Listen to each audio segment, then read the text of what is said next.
Praise lord. ప్రియమైన దేవుని బిడలారా, యోబు గ్రంథము 36 అధ్యాయము 11 వచనము.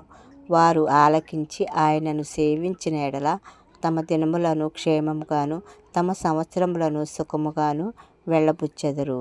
బలవంతుడైన దేవుని మాట మనం ఆలకించి ఆయన అడుగుజాడల్లో మనం నడిచినప్పుడు మన దినములు క్షేమముగా ఉంటాయి. సంవత్సరం తర్వాత సంవత్సరం ఆయన మనకు ఇచ్చే దయా కిరీటం సుఖముగా వెళ్ళపుచ్చగలం.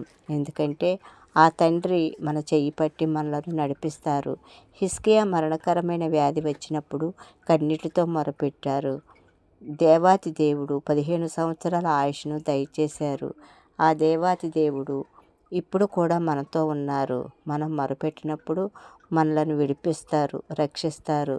తప్పకుండా మనకు తోడుగా ఉంటారు. కన్నీటితో ప్రార్థించు, ఆయన దీవెనలను మనం పొందుకుంటాము. ఆ దేవా